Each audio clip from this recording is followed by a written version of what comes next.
Guys, welcome back to the channel. So a lot requested for the video on how to make the flounce, so this is going to be a quick tutorial. As you can see my pattern paper, I have them joined together so that I can be able to get a large quantity of flounce, right? So you're going to measure vertically the middle. You measure the middle vertically and you measure the middle horizontally, right? Then you're going to draw a straight line vertically and horizontally as well, as you see me doing. Okay, I'm going to make very detailed and self-explanatory. Do you understand?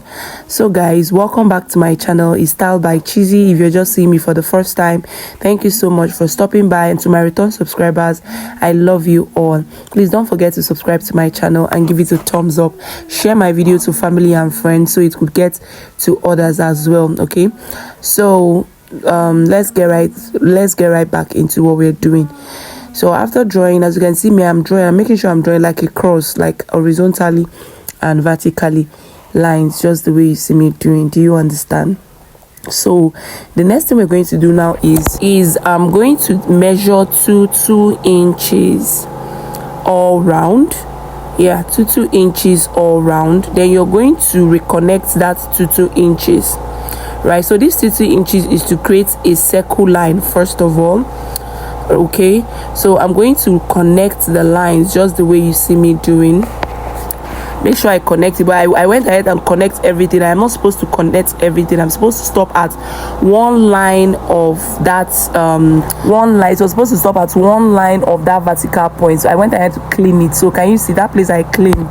That is the point where it will stop. So from that point you stopped, you take 3 inches up. Now let me explain something. This 3 inches I'm taking is how wide I want my flounce to be. Do you understand? So it's not a standard measurement, but the 2 inch I first of all took is compulsory. It's just for you to make a base on, like a circle base. Do you understand? Then after taking the 2 inch, you now take 3 inches or 3.5 or 4 inches or 2.5 or same 2 inches or same 2 inches as well. Do you understand? Or you take 6. So it all depends. After taking your 2 inches first, it all depends on how wide you want your flounce to be. As for me, 3 inches it's okay for me. Okay, 3 inches is okay for me. You can go lower, you can go higher, depending on how wide you want your flounce to be. I hope you understand. So guys, you're going to take this 3 inches all the way around. So this is why I used masking tape to add a lot of pattern paper to this, so I can get the volume I want, right? So after reconnecting this, I made sure I numbered it 1 to 5. The number of flounce I got, the number of circle I got, that's 3 inches I took. The number I got all round was 5, right? And I used the all 5 of them. So you might yours, you can stop at 4, you can stop at 3, right, depending on how full you want your flounce to be. Yours will not be must not be as full as mine, and it mustn't be scanty as well. So this is how I numbered it. I've numbered 1 and I've numbered 2. So the number 3 is what I am marking now. 3 inches. After marking it and reconnecting it, I'm going to mark it 3. Okay, so hope you guys understand. This is how I'm going to mark it till I get to the desired number I want. So once I'm done marking and reconnecting, I'm going to cut it out. I even went ahead and added extra pattern paper to this because the one I added wasn't enough on the side, so I added another pattern paper. Then after marking the lines, as you can see, I've numbered the number 3 and I was about doing the number 5. Okay, so after that I'll go ahead and cut it out, right? I'm just going to cut it all around, just the way you see me doing. Just cut it all around. So you see I have number 1, number 2, number 3, number 4. You can make yours up to number 6, number 7. You can stop at number 4. You can, depending on how full you want your flounce to be. Okay, remember we are going to cut this. After cutting this, we are going to cut it on our fabric. Okay,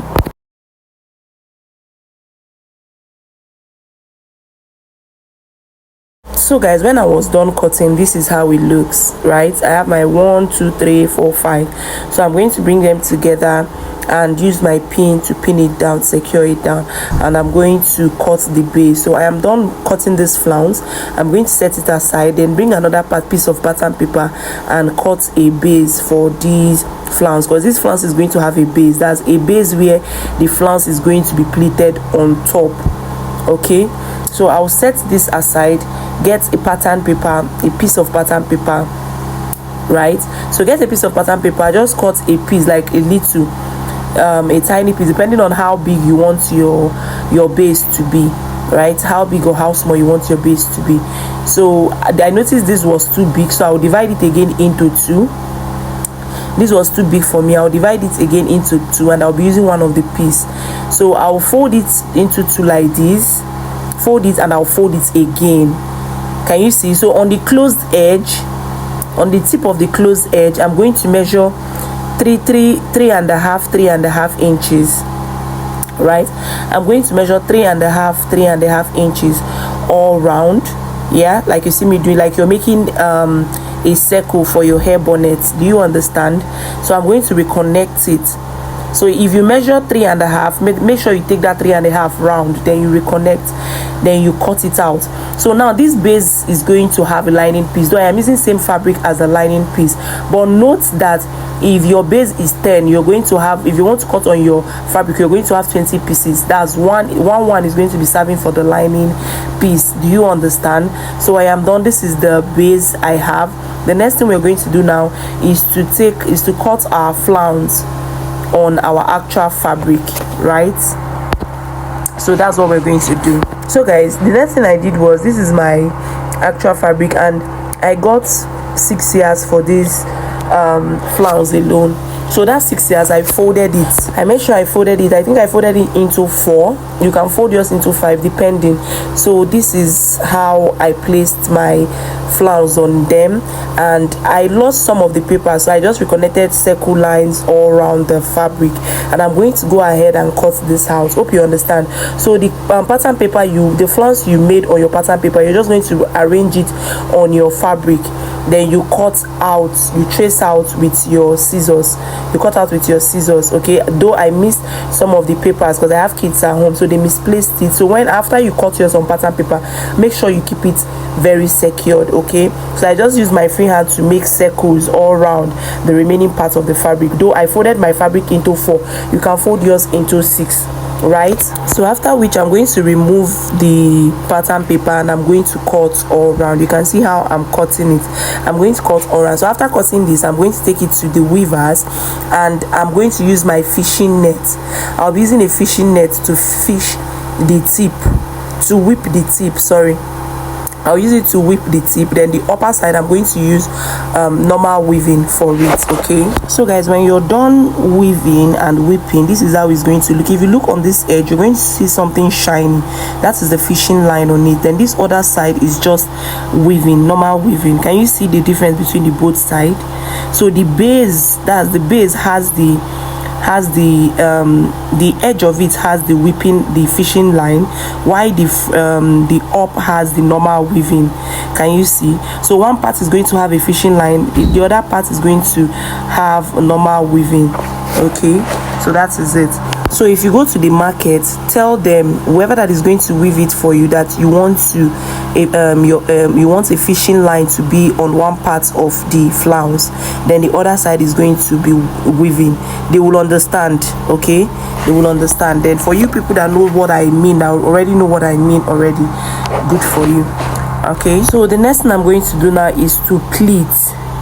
So I'll be pleating on the flounce. So that is the base we made, that round base we made. As you can see, it's double, like I folded. It has a lining piece that is on 2. You sew and you flip to the other side. Do you get?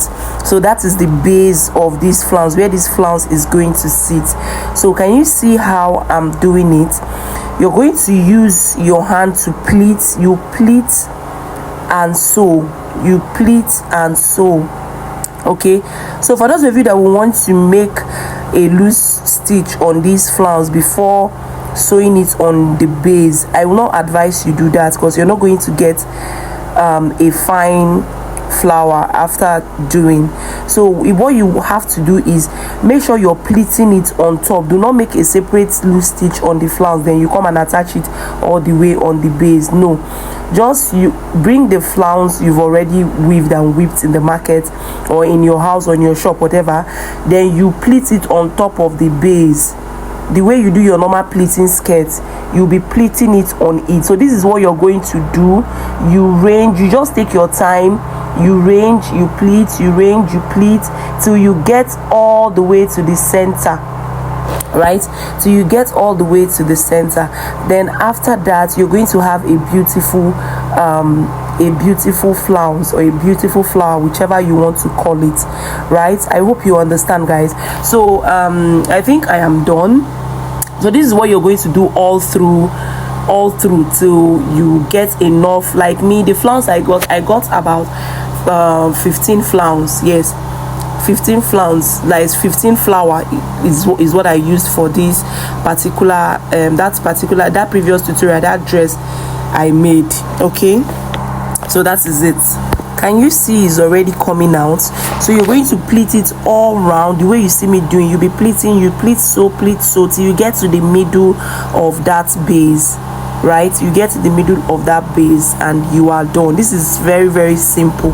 So guys, I would like to know if you find this tutorial helpful, if you find it educative, and if you've watched to this extent, you've learned one or two things from this particular tutorial. Don't forget to give me a thumbs up, subscribe to my channel, share my video to get to other audience, okay, and leave a comment if necessary. If you have any question, leave a comment and I'm going to respond to that. Okay guys, so this is what you continue doing till you get to the base. Then you use your scissors to cut it out. Then